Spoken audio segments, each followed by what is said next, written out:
உலகெங்கிலும் நடக்கும் முக்கிய நிகழ்வுகளை குறுஞ்செய்தி வடிவத்தில் தெரிந்து கொள்ள ஆதன் செயலியை டவுன்லோட் செய்யுங்கள். ஆதன் செயலியை டவுன்லோட் செய்ய டிஸ்கிரிப்ஷனில் உள்ள லிங்கை கிளிக் செய்யவும்.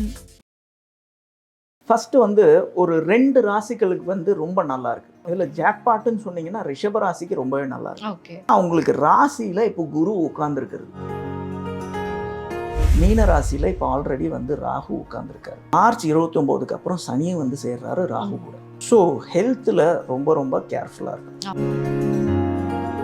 அடுத்தது சிம்ம ராசியும் இந்த டேஞ்சர் ஜோன்ல வச்சிருந்தீங்க. இந்த மார்ச்லேருந்து மே வரைக்கும் ரொம்பவே டஃப்பாக இருக்கும். சிம்மஸ்தானத்தில் ராகு அப்புறம் சனி 2 பேருமே சேர்றாங்க. இப்போ இந்த 4 ராசிகளுக்குமே ஏதாவது பரிகாரங்களோ இல்லை வழிபாடு செய்கிறது மூலியமாவோ ஏதாவது பாசிட்டிவான விஷயங்கள்? துர்கை அம்மனை வழிபடணும் வேணும்னா நான் அதுக்கான ஸ்லோகம் கூட சொல்கிறேன். துர்கை அம்மனுக்கான ஸ்லோகம் கூட சொல்கிறேன். துர்கையோட காயத்ரி சொல்கிறேன். டெய்லி அதை ஒரு 108 தடவை சொல்கிறது ரொம்ப நல்லது. தட்சிணாமூர்த்தியை தான் அவங்க வணங்கணும், வேறு வழியே கிடையாது. வியாழக்கிழமைகளில் விரதம் இருந்து தட்சிணாமூர்த்தியை தரிசனம் பண்ணி அவருக்கு ஒரு அர்ச்சனை பண்ணுறது பெட்டர். அவ்வளோதான். அதன் ஆன்மீகம் நேயர்களுக்கு வணக்கம். நான் உங்கள் விஜய் பிரியா. ஆன்மீகம் தொடர்பான சந்தேகங்களுக்கு நம்ம ஒவ்வொரு நாளும் தீர்வு கொடுத்துட்ருக்கோம். புதிய முக்கிய நிகழ்வுகளை உடனடியாக தெரிஞ்சுக்கணும் அப்படின்னு நினச்சிங்கன்னா அதன் செயலியை டவுன்லோட் பண்ணுங்கள். அதற்கான லிங்க் வீடியோக்கு கீழே டிஸ்கிரிப்ஷனில் கொடுத்துருக்கோம். ஸோ இந்த நிகழ்ச்சியில் நம்ம கூட யார் இணைஞ்சிருக்காங்க அப்படின்னு பார்த்தீங்கன்னா நடிகரும் ஜோதிடருமான ஸ்ரீதரன் கோபால் அவர்கள் தான் நம்ம கூட இருக்காங்க. அவங்கக்கிட்ட நிறைய விஷயங்கள் நம்ம கேட்டு தெரிஞ்சுக்கலாம். வணக்கம் சார். வணக்கம் பிரியா, எப்படி இருக்கீங்க? ரொம்ப நல்லா இருக்கேன் சார். நீங்கள் எப்படி இருக்கிறீங்க? நல்லா இருக்கேன் சார். ஜோதிடம் ரீதியாக நிறைய விஷயங்கள் மக்களுக்கு தொடர்ந்து கொடுத்துட்டு இருக்கிறீங்க. ஸோ அதில் நிறைய விஷயங்கள், நல்ல விஷயங்கள், இந்த விஷயத்தில் ஜாக்கிரதையாக இருங்க, அவங்களுக்கான பரிகாரங்களும் ரொம்ப சூப்பராக சொல்லிகிட்டு இருக்கிறீங்க. அதனால் நிறைய பலனடைஞ்சவங்களும் நிறைய கமெண்ட்ஸில் சொல்லிகிட்டு இருக்கிறாங்க.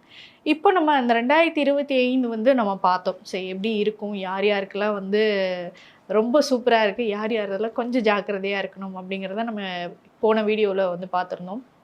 இந்த 2025 இன்னொரு விஷயம் என்ன அப்படின்னு பார்த்தீங்கன்னா 3 முக்கிய பெயர்ச்சிகள் நடக்க போகுது. சனி பெயர்ச்சி, குரு பெயர்ச்சி மற்றும் மார்ச் 29ஆம் தேதி சனி பெயர்ச்சி, மே 14ஆம் தேதி குரு பெயர்ச்சி, மே 18ஆம் தேதி ராகு கேது பெயர்ச்சி. இந்த 3 பெயர்ச்சிகளுமே பார்த்தோம் அப்படின்னா யாருக்கு ரொம்ப நல்லா இருக்கு அப்படிங்கிற மாதிரி நிறைய பேர் கொஞ்சம் பயந்து போயிருக்காங்க. ஏன்னா இந்த 3 பெயர்ச்சிகளுமே ரொம்ப வாழ்க்கையில முக்கியமாக வரக்கூடிய பெயர்ச்சிகள். ஸோ இந்த பெயர்ச்சிகளை ஓவராலா நம்ம பார்க்கலாம். 3 பெயர்ச்சிகளையுமே சேர்த்து 12 ராசிகளுக்கும் எப்படி இருக்க போகுது 2025 அப்படிங்கிறத தான் நம்ம பார்க்க போறோம். ஸோ ஃபர்ஸ்ட் மேஷம் ராசி. இந்த 3 பெயர்ச்சிகளையுமே எப்படின்னா ஃபர்ஸ்ட் ஒரு பாசிட்டிவ்ல இருந்து போயிடலாம். ஓகே. ஃபர்ஸ்ட் ஒரு 2 ராசிகளுக்கு ரொம்ப நல்லா இருக்கு. 2 ராசி. ஆமா. இதுல ஜாக்பாட்டுன்னு சொன்னீங்கன்னா ரிஷப ராசிக்கு ரொம்பவே நல்லா இருக்கு. Okay okay. இப்போ ரிஷப ராசிக்கு ஆல்ரெடி ராகு 11ல உட்காந்துருக்காரு, சனி 10ல் உட்காந்துருக்காரு. 10ல் பாவி உட்கார்ந்தால் தொழில் ரீதியாக அவங்களுக்கு நிறைய முன்னேற்றங்களை கொடுப்பாங்கன்னு சொல்லுவாங்க. அதே மாதிரி ரிஷபராசிக்கு சனி யோகக்காரகன், ராஜயோகக்காரகன். ஓகே. ராகு 11ல் உட்காந்துருக்காரு. 11ல் ராகு உட்காந்துருக்கிறதும் ஒரு விசேஷமான அம்சம் தான். ஒரே ஒரு பிரச்சனை என்னென்னா அவங்களுக்கு ராசியில் இப்போ குரு உட்காந்துருக்கிறது. ஓகே. இப்போ அடுத்த வருஷம் பார்த்தீங்கன்னு வச்சுக்கோங்களேன், இது அப்படியே எக்ஸ்சேஞ்ச் ஆகுது. ஆக்சுவலி சனி மார்ச் மாதம் 11ஆம் இடத்துக்கு வர்றாரு, ராகு 10ஆம் இடத்துக்கு போயிடுறாரு. இது ப்ளஸ் பாயிண்ட் தான். பட் ராசியில் உட்காந்துருக்கிற குரு 2ஆம் இடத்துக்கு போறாரு. ஓகே, தனஸ்தானத்துக்கு போறாரு. ஸோ அவங்களுக்கு ஜாக்பாட் தான். ரிஷபராசிக்கு ரொம்பவே நல்லா இருக்கு 2025. அடுத்தது பார்த்தீங்கன்னா மிதுன ராசி. ஓகே. மிதுன ராசிக்கு ஆல்ரெடி இப்போ ராகு 10ல் உட்காந்துருக்காரு. ஓகே. அவங்க ஆல்ரெடி இப்போதான் அஷ்டம சனியிலேருந்து மீண்டு வந்திருக்காங்க. ஆமாம்.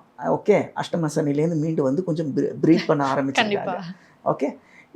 இப்போ 9ஆம் இடத்துல இருக்கிற சனி 10ஆம் இடத்துல மார்ச்சுக்கு வர்றாரு. ஸோ சனியும் ராகுவும் 10ஆம் இடத்துல 2 பாவிகள் 10ஆம் இடத்துல போய் உட்கார்றது தொழில் ரீதியாக நிறைய முன்னேற்றங்களை நிச்சயமாக கொடுக்கும். அதில் எந்த டவுட்டுமே கிடையாது. அப்புறம் மே மாதத்துக்கு அப்புறம் பார்த்தீங்கன்னா சனி 10ஆம் இடத்துல கண்டினியூ ஆகுறாரு. ஆனால் ராகு 9ஆம் இடத்துக்கு போயிடுறாரு. அதே மாதிரி கேது 3ஆம் இடத்துக்கு வர்றாரு. ஓகே. ஸோ அந்த டைமில் கொஞ்சம் குடும்ப ரீதி ஃபேமிலி இஷ்யூஸ் வரத்துக்கான வாய்ப்புகள் இருக்கு. அதே மாதிரி குரு ராசிக்கு உட்கார்றாரு. குருக்கும் புதனுக்கும் ஆகவே ஆகாது. ஓகே. புதனோட ராசியில் குரு உட்கார்றாரு. ஸோ இது வரைக்கும் ஹேண்டில் பண்ணாத மென்டல் ப்ரெஷர்ஸை எல்லா விதத்துலையும் ஹேண்டில் பண்ணுவாங்க. ஓகே. பட் அதையும் தாண்டி அதை ஜெயிச்சு வந்துருவாங்க. ம். ஏன்னா வந்து சனி வந்து 10ஆம் இடத்துல உட்காந்துருக்கிறதுனால தொழிலில் நிச்சயமாக இதுவரையிலும் அவங்களுக்கு இருந்த முட்டுக்கட்டைகள்லாம் விலகி அவங்க வந்து முன்னேற்றத்தை நிச்சயமாக பெறுவாங்க. அதில் எந்த சந்தேகமும் கிடையாது. Okay. இது 2 ராசிகளுக்கான பாசிட்டிவான விஷயம். ஓகே. ஸோ கண்டிப்பாக பாசிட்டிவ்னு நம்ம பேசணும் அப்படின்னாலுமே நெகட்டிவ்னு சில விஷயங்கள். ஸோ மிச்சம் இந்த 2 ராசிகளில் மிச்சம் 10 ராசிகள் வந்து இருக்கிறாங்க.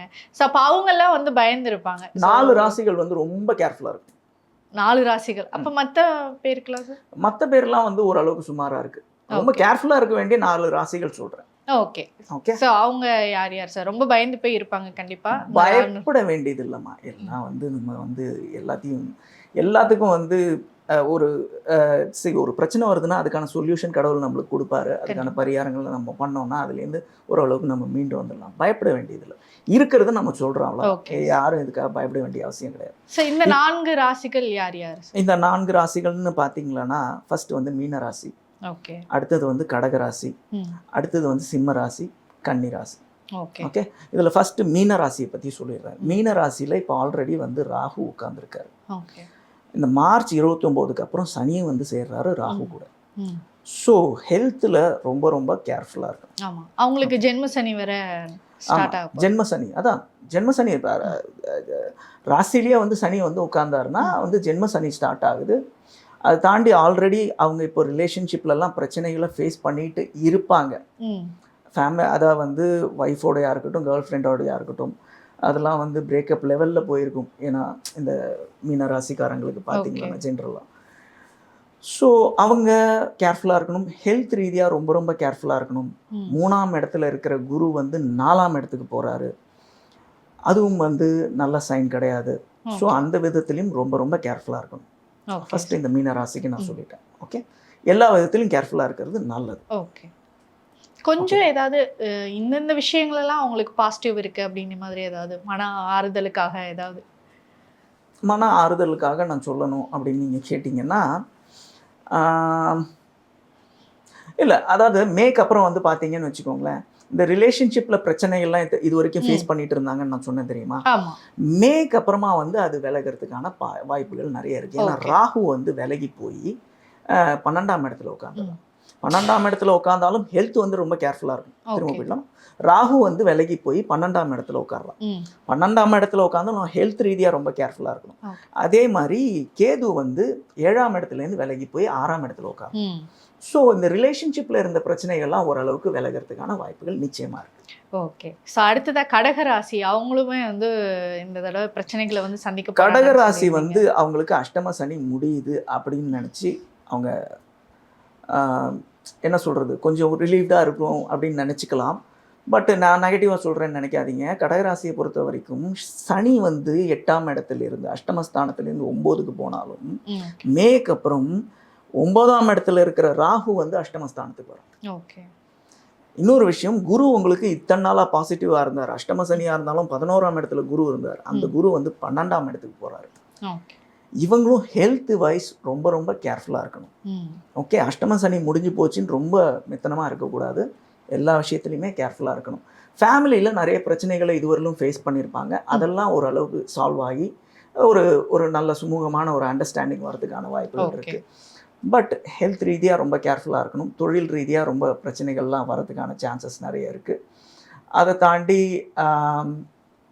வேற என்ன சொல்கிறது, எல்லா விஷயத்துலையுமே கொஞ்சம் கேர்ஃபுல்லாக இருக்கிறது நல்லது. அஷ்டம சனி முடிஞ்சிருச்சுன்னு ரொம்ப மெத்தனமாக இருக்க வேண்டிய அவசியம் கிடையாது. கொஞ்சம் கவனமாகவும் நிச்சயமாக கவனமாக இருக்கணும். பட் அதை அவங்க ஓவர் கம் பண்ணி வந்துருவாங்க. ஓகே. ஸோ அடுத்தது சிம்ம ராசியும் வந்து இந்த டேஞ்சர் ஜோனில் வச்சுருந்தீங்க. சிம்ம ராசிக்கு வந்து அஷ்டம சனி ஆரம்பிக்குதுமா. ஆல்ரெடி வந்து அஷ்டமஸ்தானத்தில் வந்து ராகு இருக்காரு. இப்போ வந்து அதே அஷ்டமஸ்தானத்தில் சனியும் போய் சேர்றாரு. இந்த மார்ச்லேருந்து மே வரைக்கும் ரொம்பவே டஃப்பாக இருக்கும். அஷ்டமஸ்தானத்தில் ராகு அப்புறம் வந்து சனி 2 பேருமே சேர்றாங்க. மேக்கு அப்புறமா ராகு விலகிறாரு. பட் அஷ்டம சனி ஆரம்பிக்குது. ஆல்ரெடி அவங்க இப்போது நிறைய பிரச்சனைகளை சிம்ம ராசிக்காரங்க ஃபேஸ் பண்ணிட்டு இருப்பாங்க. அடுத்த வருஷம் வந்து இன்னுமே டஃப்பாக இருக்கும்.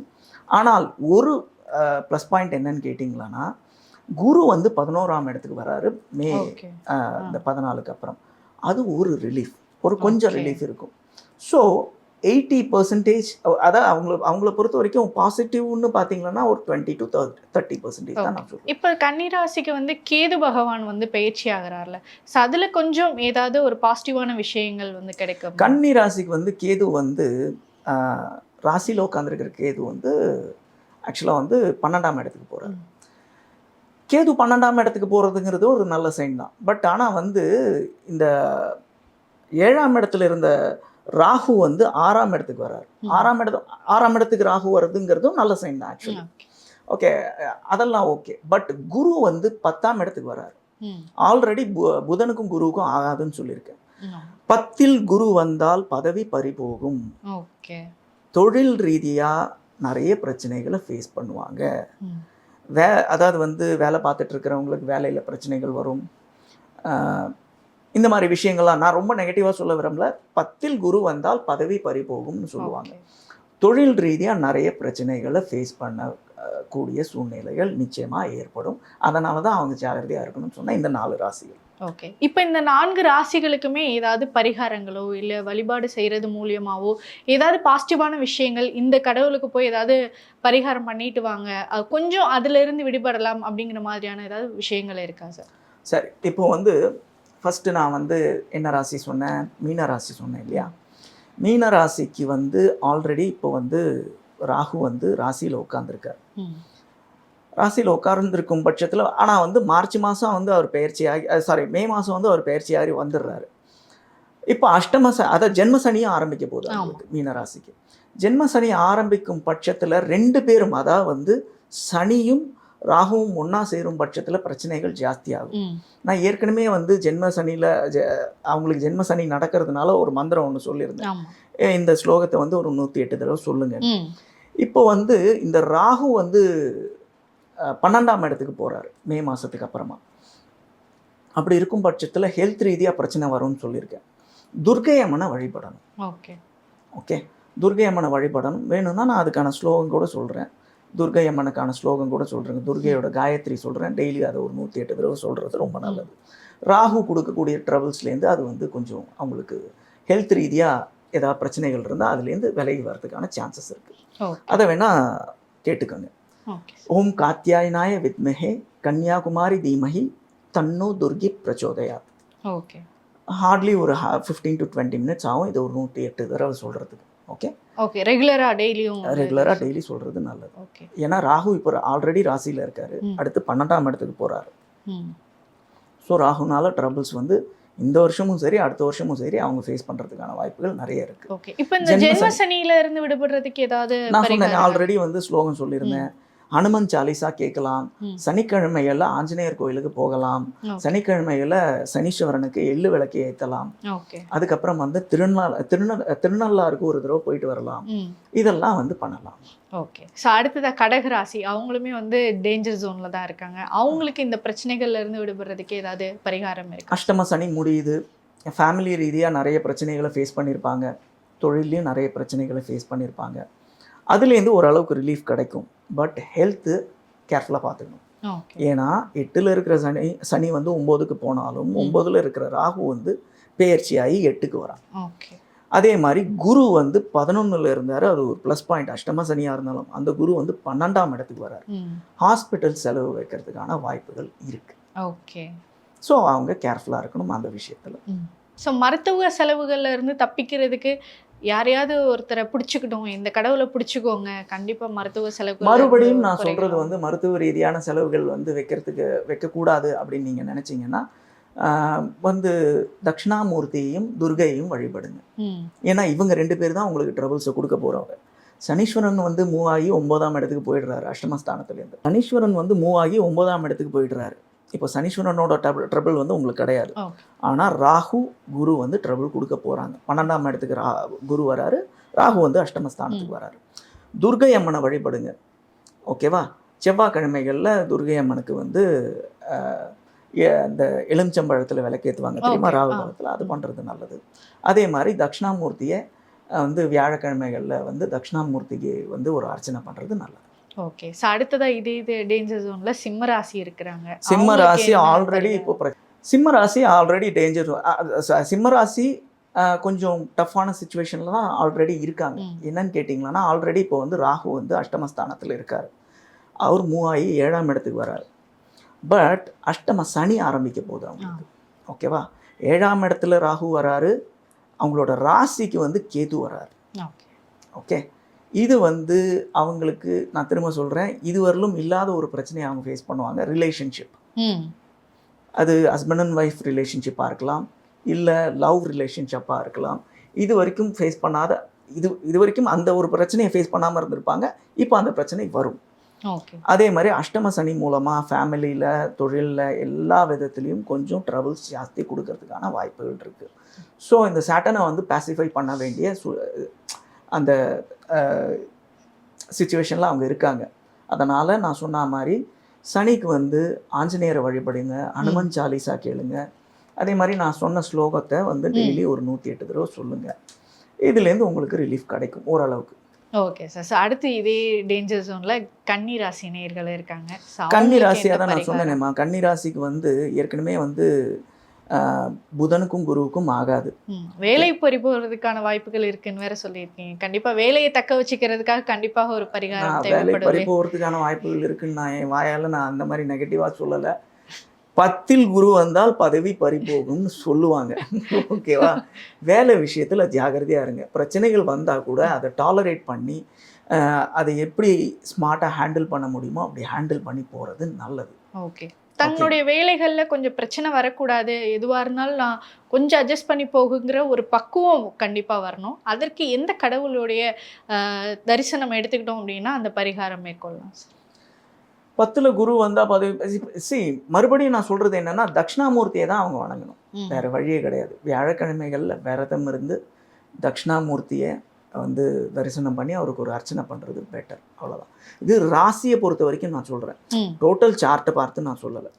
ராசியை பொறுத்த வரைக்கும் 10ல் குரு வந்தால் பதவி பறிபோகும்னு சொல்லுவாங்க. அதுக்கான விஷயங்களை நான் சொல்கிறேன். ஓகே. இப்போ 10வது இடத்துல குரு பகவான் வராரு அப்படின்னா அவங்க கூட வேற ஏதாவது நல்ல கிரகங்கள் இருந்துச்சு அப்படின்னா அவங்களுடைய வேலை விஷயத்துல கொஞ்சம் வரலாமா? அந்த இது மேஜர் 3 பிளானட்ஸ். இவங்க வந்து ரொம்ப ஸ்லோவாக மூவ் ஆகக்கூடிய பிளானட்ஸ். மற்ற பிளானட்ஸ்லாம் வந்து மாதத்துக்கு ஒரு தடவை, 1.5 மாதத்துக்கு ஒரு தடவை டிரான்சிட் ஆவாங்க. ஸோ அது மாத பலனாக நம்ம சொல்லலாமே தவிர ஒரு வருஷத்துக்கான பலனாக அதை நம்ம சொல்ல முடியாது. மேஜர் பிளானட்ஸை வச்சு ஒரு வருஷத்துக்கான பலனை சொல்லிடலாம். இவங்க இந்த 3 பிளானட்ஸ் வந்து மேஜர் பிளானட்ஸ். ஸோ 2025ன்னு கேட்டிங்களன்னா இந்த பலன் தான் நம்ம சொல்ல முடியும். தட்சிணாமூர்த்தியை வழிபடுங்க. ஓகே. அதே மாதிரி இன்னொரு விஷயம் என்னென்னா, 6க்கு ராகு வராரு. ஒரு ப்ளஸ் பாயிண்ட் அவங்களுக்கு இருக்குது. இதுவரையிலும் கடன் தொல்லைகள் இருந்ததுன்னா அதுலேருந்து கொஞ்சம் ரிலீவ் ஆகிறதுக்கான, கொஞ்சம் ப்ரீத்திங் பண்ணுறதுக்கான அந்த சான்சஸ் கிடைக்கும். ஓகே. ஸோ இப்போ பொருளாதார ரீதியாக கொஞ்சம் முன்னேற்றங்கள் ஏற்படுறதுக்கு வாய்ப்புகள் இருக்குது, ரைட்? பொருளாதார ரீதியாக நான் சொல்லலை. கடன் தொல்லைகள் இருந்ததுனால், எதிரிகள் தொல்லைகள் இருந்ததுனால், எப்பவுமே வந்து இந்த தீய கிரகங்கள் வந்து இந்த 6ஆம் இடத்துக்கு போய் உட்காரும்போது, 6ஆம் இடம்ங்கிறது வந்து ரண ருண ரோக சத்ருஸ்தானம்னு சொல்லுவாங்க. அந்த அந்த அந்த மெலிஃபிசன்ஸை வந்து சப்ரஸ் பண்ணுவாங்க. ஓகே. அது சனியாக இருக்கட்டும், ராகுவாக இருக்கட்டும், கேதுவாக இருக்கட்டும், இல்லை செவ்வாயாக இருக்கட்டும். ஸோ எதிரிகள் மூலமாக இருக்கக்கூடிய தொல்லைகள், அதுக்கப்புறமா வந்து கடன் தொல்லைகள், இதெல்லாம் வந்து கொஞ்சம் கம்மியாகிறதுக்கான வாய்ப்புகள் இருக்குது. இது பாசிட்டிவ் ஆஸ்பெக்டில் நான் சொல்கிறேன். Okay sir.